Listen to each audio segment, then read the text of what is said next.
Good day, everyone. First of all, thank you to CRM Stage and the organizers for having me. Today, I'll be talking to you about how you can connect systems without code using MuleSoft Composer. So just to introduce myself, I am Joey Chan. I'm a Salesforce MVP and a MuleSoft mentor. I'm also the founder and technical architect at Cloud Jedi Solutions. We're privileged to be #1 rated developer on the App Exchange. I'm also 26 times Salesforce certified, including system and application architect, and also 3 times MuleSoft certified, including platform architect. So I also lead the community here in the Philippines for Manila admins, and I'm also the organizer for Philippines Drayman and C Drayman. So first off, what is the problem? Right now, there's only so much delivery capacity for IT. But there are so much demands, like, for example, different automation requirements, different use of AI, cloud integrations with SaaS capabilities, right? And we also need mobile and analytics. The main problem is 82% of business teams say that they need easy access to data and IT capabilities. We cannot keep on relying too much on technical resources like developers or architect, right? So there's this transformation delivery gap, and we can only deliver so much with reliance on IT, right? So what is the Salesforce solution? So on the left side, many of you would be very familiar with this, which is the Salesforce flows. Whenever you need to integrate or at least automate any processes within Salesforce, it's really the Salesforce flows that you use, right? But the question is, what do we use if we need to integrate with third-party systems? Now we actually have this tool called MuleSoft Composer that I'll be talking about further. So what is MuleSoft Composer? It is a no-code solution built on top of the MuleSoft Anypoint platform. So basically, think about this similar to Salesforce flows, but the actions that you do is something that you can actually connect with third-party systems. So based on certain scenarios, like for example, upon creation of a new case, you can send that data over to Jira or another third-party system, all without code. So no need for developers or architects to get involved here. So who is it for, right? So it's actually for all of these personas that we have here. For the Salesforce admins, it is something that empowers them to be able to create integrations without needing a developer for. So similar to flows, you basically just need to go and look for the criteria. What's the business use case? Which systems do we need to connect to? And then from there, that's something that you can configure even within less than a few hours, right? And built and tested. So for architects, very important to understand what options do we have in terms of integrating with third-party solutions. And for Salesforce developers, rather than building things from scratch, we now have the capability to help admins to create integrations, right? So they can then focus on the things that are more complicated and would require more development, right? Even Salesforce marketers can actually benefit from this. So we actually have a connector for Marketing Cloud in order to send data back and forth. Salesforce consultants will also benefit from this. So rather than having to rely on developers, Salesforce consultants can also create integrations on behalf of their clients. So before we go further, we'll just show you a quick demo of how it would look like. So now we have this org, MuleSoft Composer org. From here, as soon as you purchase it, so what happens is Salesforce actually creates a new MuleSoft instance that's connected directly to a production org. There's actually no concept of sandboxes in MuleSoft Composer, so everything that you built is tied directly to one MuleSoft instance. So from here, let's go ahead and create a new flow. Go to this tab and create a new flow. So what we'll be doing here is just a demo of how it is to create like a birthday notification. So I've actually created this contact and with the birthday of today. So in this case, it's November 18. And then as part of this process, I actually created a custom field name is birthday. So it's simply looking at today's date. If the year and the month is the same, so it will then say that it is today. Today is the person's birthday. So we'll be leveraging this in our automation. So in our flow, first thing that we have to determine is what is the listener. So in a way, is this a system event or is this something that happens on a regular basis like a scheduler? In this case, we want this to happen every day at the start of the day. So for example, we'll select scheduler and then we'll want this to run every day, every 1 day. And then from here, we then have the option of adding actions. I'll just click on this. What do we then want to do every day, right? So we'll have to check, hey, what are the contacts that we have in the system that have the birthday of the day? So go to system action. We'll then select Salesforce. And I've actually already connected this specific org to this, so I'll just select that. From here, the question is, what do we want to do? We want to get the records whose contact birthday is today, right? So we'll select the object type of contact. And then from here, in order for us to follow best practices, we'll have to select only the fields that we need. So let's take it out. Let's for the, let's say ID, for example, contact ID, the name. Let's just grab these and then birthday. So the birthday and is it the birthday? And then let's also grab the mobile phone in order for us to send this text message. So now that we have this, we'll have to determine what are the filter conditions for the query for the contact, right? So we want only the ones with the is birthday is true. And then another condition is we want to only get the ones with the mobile phone. Mobile phone is not empty. And then we don't really need to sort it. And then let's save it. CRM Stage demo. So from here, we can then go next. Actually, we can actually easily test it out, but we'll go ahead and keep creating this. So what this will return is actually a list of records. So if you were to go back to Salesforce and just check, this is more or less the query that it will run. So getting the birth date and all of the other fields that we selected earlier, and is birth date is true. Even though we only have one record here, the system will actually return a list of records. So in this case, a list of contacts. In order for us to process it, we'll have to go through for each here. And then from here, we'll select that list of contacts that we got from this step. And then the question is, what do we want to do with it, right? So in this case, I want a system action. I want us to be able to send a text message from here. So we'll select Twilio. I've actually created an account with Twilio. So Twilio dashboard. Basically, we just need the account ID and the token. So O token. So going back here, and then we'll just select that. Something that I've already connected earlier.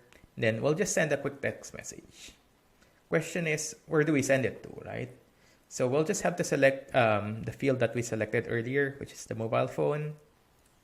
And then for the from field, we'll have to select this one. So we'll have to enter this. This is my Twilio phone number. So the nice thing about this is actually really cheap to test things out. It only costs $1 every month to get a phone number. And if you want to send a text message or make a phone call to US-based numbers, it will only cost 1 cent. So we'll do this, and then we'll send the quick message. So this is actually using custom expression. And in the back end, there's actually a programming language called Data Weave that used to be proprietary by MuleSoft, but now it's actually open source. So anybody can now have access to this and be able to create different data transformations using MuleSoft and Data Weave. So just to give an idea, the weave.mulesoft.com, this is where this is based. And then you could try it out using a playground. In this case, there are different functions. And then there's also the documentation and tutorial here. So it's a language in itself. So for our purposes, let's just do a simple happy birthday. And then from here, we can also add the data from what we have here. So we can add the first name. So from here, we also have different operators or functions, right? So string, for example, we can make it lowercase, substitute, or just to give a sample, let's just do upper. Let's look for it. Let's do upper.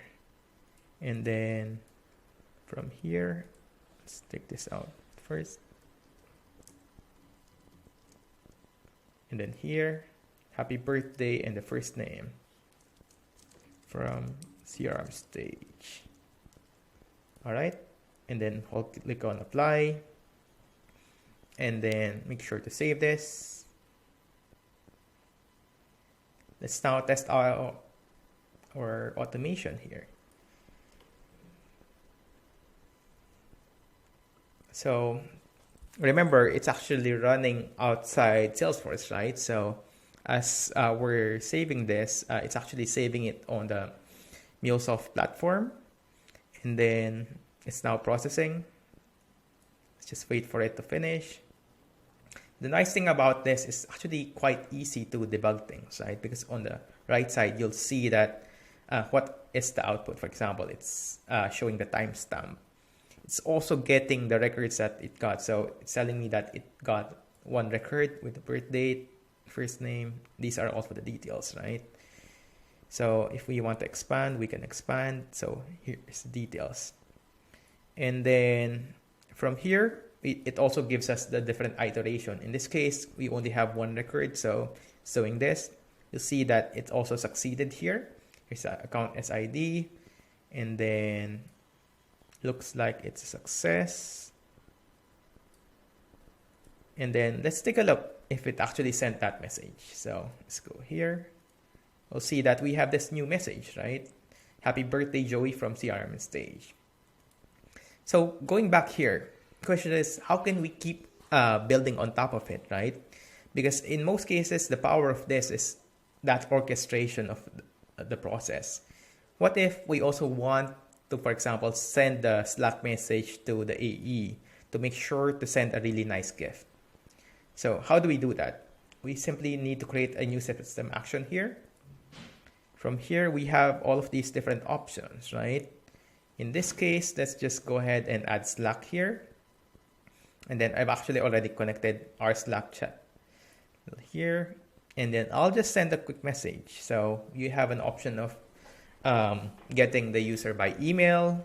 So doing some kind of query, posting a message to a specific channel. And in this case, I'll just send a quick message to myself.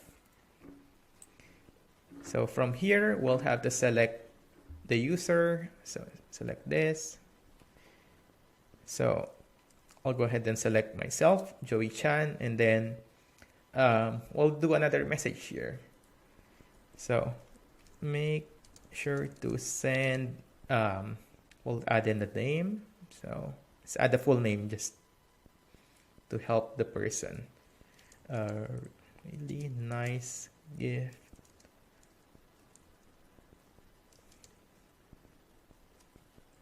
So I'll go ahead and hit apply. And we don't need the bot name and icon URL. So let's go ahead and save this.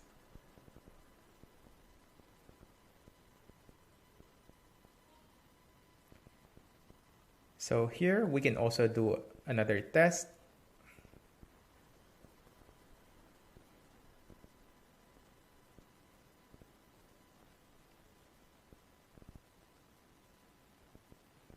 And then what will happen is it will then do the processing. One thing to take note, if you were to check, it's actually just an iframe here, right? So it's based on the EU1 composer.mulesoft.com. So things are actually running outside Salesforce, something to take note. And then, so we can see now it succeeded here, all the way here. And then it actually sent this Slack message. So you can then check. We now have this new message here. Make sure to send Joey Chan a really nice gift. All right, so what else can we do here, right? So for example, we have different actions, for example, different system action. What options do we have?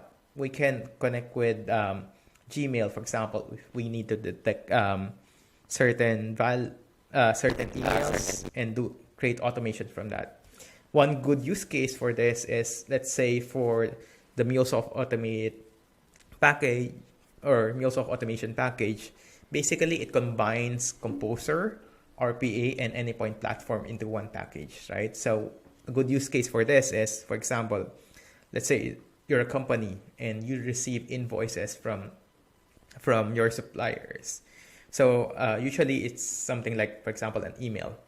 The problem there is it takes a lot of manual work in order to go in, look at Gmail, see if there's a new record there or a new email, and then download the attachment, and then manually start copying all of the details within that invoice over to another system like Salesforce or your accounting system. So with this, you can actually use MuleSoft Composer to listen for new emails and then send that data over to RPA to actually open up that PDF and then understand what is in there, read it, and then automate the process of entering that data to another system. So those are some possible use cases. You can also listen for events in Google Calendar, Google Sheets, HubSpot. So there's all of these different use cases depending on what you need. It's really something that empowers admins to be able to connect with all of these different systems. And then one of the most important things too is that if you don't find a connector here, there's actually always the option of using the HTTP connector. All you have to do is you can actually create a new record here. You can go for WhatsApp or things like that. So in this case, actually, let's go ahead and do this, right? So another thing that we can do is go to developer.facebook.com. So under my apps, I've actually already created one here.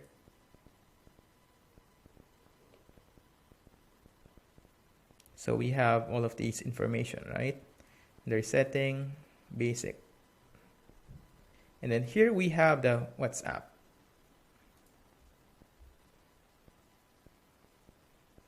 This temporary access token, and then these are the details that we have. So going back here, I've actually already connected this one earlier. So all we have to do is getting the token and things like that in order to connect to it. So I'll go ahead here. Let's try this, and then let's send a quick request. So here, if we look at the method, it's requiring a post method here. And then the path would be this. I've actually already added the connector here, so we've added this one here as a message. And then under query parameters, we'll have to add something here. So content type is application JSON.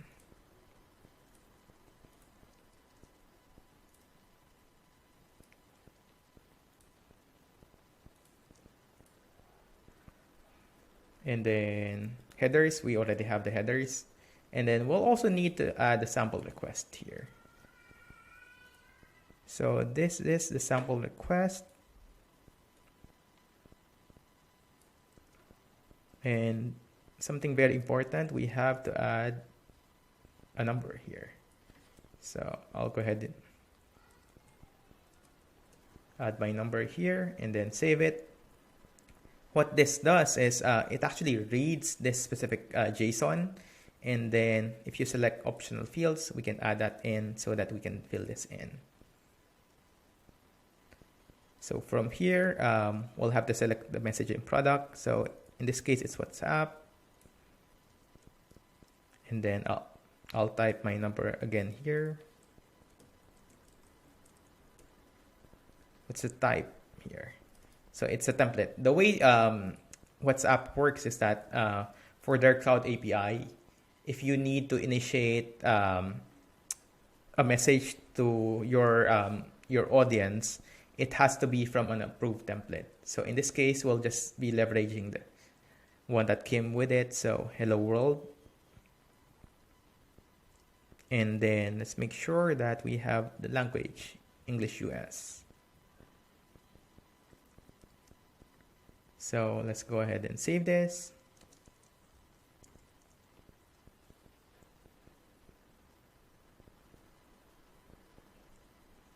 And then let's see. I see an error. So it's saying invalid connection. So we'll have to change this. Let's go ahead and create a new one. So in this case, let's go back here. What's the API? Here's the base URL. And then CRM Stage. We'll have this token here.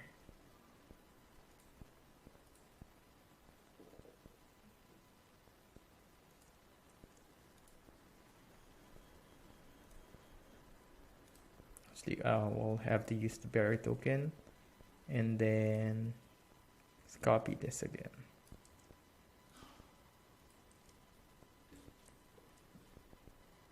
Then next, so we'll have a post, and then copy this again. This is basically doing a test one. Add request headers. Let's copy this.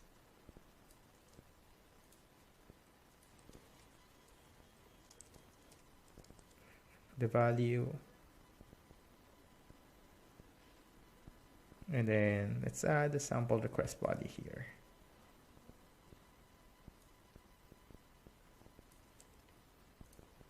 What this will do is this will actually do a test. So 3, and then hit connect.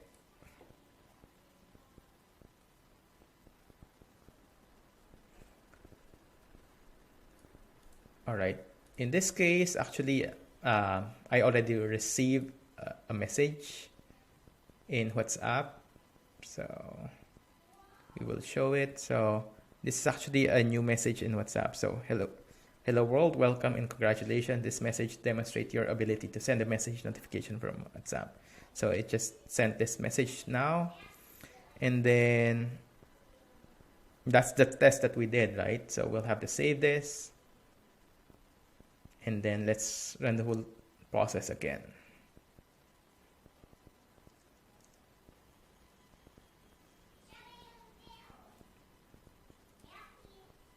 Notice there's 2 here, mainly because I believe it's actually testing it twice for the connection. So let's just wait for it. If everything goes well, there will be a 3rd one. All right, so something went wrong here. So there's a messaging product is required. So let's see. I think there's an error here. Let's go back to edit. Let's see what happened. I think something wrong with the case sensitivity here. sample request. So messaging product is WhatsApp. I wonder what happened here. Let's take it out again. I wonder why the first letter became capital. So let's go ahead and edit this. Let's see. Let's try it again. Select optional. Apply. I'm not sure why it's showing this, but I think it's complaining about this specific one, but we can check. But more or less, just to give an idea, this is actually how things look like, assuming that we've successfully went through. In order to be able to go through with the rest of the slide, I'll hit pause on this. I actually have a separate video. If you follow me on LinkedIn, we'll be going through a video here on Twitch. So going back to the slides, it's demo time. There's actually currently 26 connectors going through different use cases. Like, let's say for service use cases, you can connect with Jira and other platforms like Slack, right? And then for service use cases, it could be going through NetSuite or your internal accounting systems. For marketing, you can also connect with Marketo or also a marketing cloud. For messaging, you have Microsoft Teams, Twilio, and for productivity, things like Gmail, Calendar, Google Sheets, right? So there's all of these options, and more importantly, if there's something that you cannot connect to using existing connectors, you always have the option of connecting to it using the HTTP connector. And then now question is, why MuleSoft versus the alternatives? So the main thing is really security and governance, right? So the problem here is, imagine each admin's going through different apps in order just to do something. What this allows us to do is, even if we're empowering admins and the business users to be able to create their own integration, it is something that IT can still govern and do something securely. So the IT can actually select which users can actually get access to MuleSoft Composer. And then there's also that flexibility aspect. With regards to the MuleSoft automation package, so companies now have the option of using either RPA or MuleSoft Composer for their credits. So they can either do integration or that robotic process automation. So it's also a scalable platform and robust because it's actually based on the endpoint platform. And it's a central hub for end-to-end automation, and at the same time, along with RPA, this actually unlocks the last mile of integration. Because in the past, if you need to integrate with a legacy system and there's no API, you're basically stuck there, right? But with RPA, that actually allows us to create automation and have that manual process part be fully automated using a graphical user interface. So now the question is, how do we then differentiate between MuleSoft Composer or endpoint platform? So the first thing to consider is who's going to be the target audience here. Is it the business users, or is it going to be admins or MuleSoft developers or architect, right? Because MuleSoft Composer, you could think about it as a subset of what you can do in the endpoint platform. It's actually a lot simpler to create things on MuleSoft Composer. You don't need as much technical knowledge and architecture in order to create integration, especially the simple ones. But with endpoint platform, you actually need to invest quite a lot of time in order to build simple integrations. So we also have to consider what is the number of systems that we need to connect with. Do we just need to connect to 2, 3, 4, 5 systems, or are we talking about 30, 50, or 100 different systems? At that point, for larger scale implementations, we should be considering endpoint platform rather than MuleSoft Composer. Another consideration is existing connectors. Yes, even though you already have around 26 connectors right now, plus that HTTP, because of the maturity of the endpoint platform, there's simply so much more connectors that's available. Things like, for example, if you need to connect with SAP, that's already an existing connector that you can use. And then integration complexity, like I mentioned earlier, are we connecting with multiple different systems, multiple different departments, multiple different use cases? As the complexity grows, it's highly likely that any point platform should be considered rather than this one. All right. Also, data volumes. Are we talking about few hundreds or maybe 2,000 records, or are we talking about millions of records that we need to process, right? So these are some of the things that we have to consider, and including performance requirements. Does this specific integration need to be able to handle something like 1,000 requests per minute? Is it built to be able to handle all of that load? So some of the top use cases here is basically, if you need to send data from one Salesforce org to another Salesforce org, this potential tool, it can even send data from, let's say, production to Sandbox for smaller use cases, right?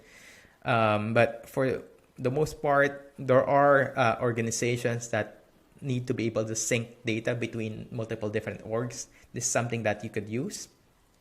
And then integrations with NetSuite or QuickBooks. So for business data, let's say if you have an opportunity data in Salesforce, if you want to send that data over to QuickBooks or NetSuite whenever it's close to one, so you can actually easily use MuleSoft Composer to send that data over without the need for developers. And same thing with what we demoed earlier, you can also integrate with Slack or Twilio for notifications, right? So whether, for example, it's for emergency notifications or things like just making sure that the right team is notified, let's say based on a certain type of case, so that they can also implement what we call case swarming, in a way helping each other fix an issue immediately, right? Especially if it's something that's severity 1. All right, so what are some of the considerations when we implement MuleSoft Composer? Currently, it's not yet possible for the Salesforce admins out there. It's not yet possible to trigger directly from Salesforce flows or platform events.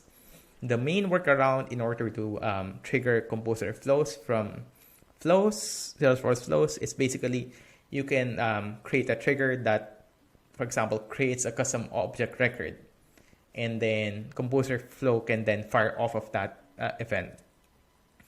And then currently, you cannot reuse a Composer flows yet directly from another flow. In order to do that, it's basically the same thing. You have to create a new record or update a certain record to fire another flow.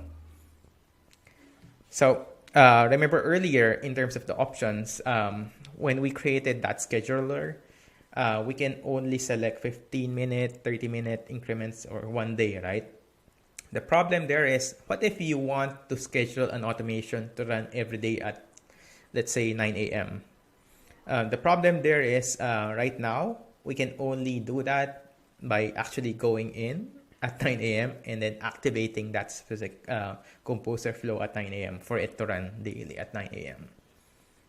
So there's also no concept of lower environment for testing. Unlike, for example, in Salesforce flows, you can build things in the sandbox first and then deploy that same flow over to production. With MuleSoft Composer, like I said earlier, because it actually creates things on one MuleSoft instance, there's only one instance there, right? So now the question is, how do you test things? Do you test things directly in production? The answer is no. So in order to do that, so what we have to do is actually connect to a sandbox, Salesforce sandbox org, and then do the testing from there. Once you're done with all of the development and testing, you basically simply need to change the connection within that flow over to production. And then at that point, that's when it's running there. And then something very important, many of you may be familiar with versioning in Salesforce flows. There's actually no concept of that in MuleSoft Composer. That's why it's very important to actually implement proper naming conventions for your flows. So something that would tell you, okay, is it connecting to a production environment, to which sandbox it is, and also which version it is, right? Version 1, 2, 3, 4, 5, right? And then one very important to take note is because it's actually running outside Salesforce, it actually uses Salesforce API calls at each step. So if you're dealing with hundreds of thousands of records daily, this is something to keep in mind as it will actually use up these API calls. And then now the question there is, how do you get access? How do you learn this, right? The bad news is that currently only Salesforce or MuleSoft partners can actually get access to this, hoping that is something that they can do for a broader audience. But right now, it is something that you have to go through. But good news is that Salesforce and MuleSoft is actually running a free 2-hour workshop. At this point, you actually get access to a training org for free that includes MuleSoft Composer. I think they would give you access to up to 2 days or something. So you can use this link to sign up. And right now, it's mostly focused on the US time. But I've heard that they're actually planning on having more workshops across different time zones.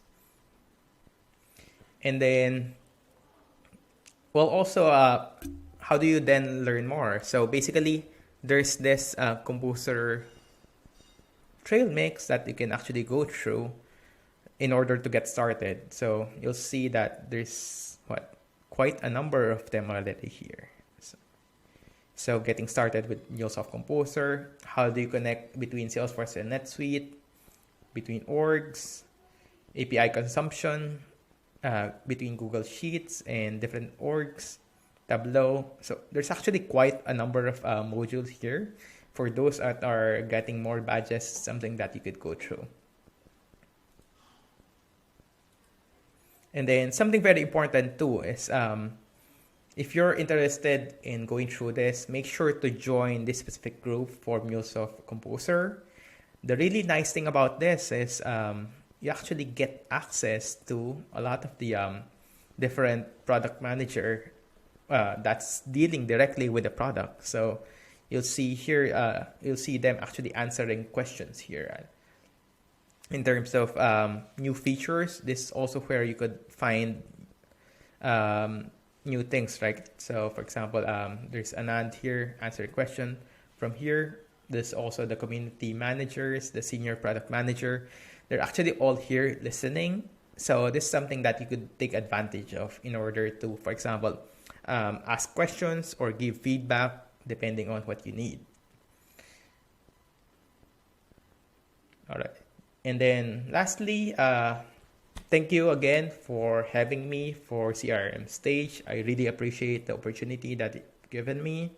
For those that are interested, I'd love to connect via LinkedIn. Let me know if you have any feedback. If you have something that you'd like to learn more about, feel free to ask. So just make sure to scan this QR code, and then, or you could just search for myself. Just search for maybe Joey Chan Salesforce. You'll be able to find me. With that, that's it for me. I really appreciate the time and looking forward to the rest of the conference. Thank you.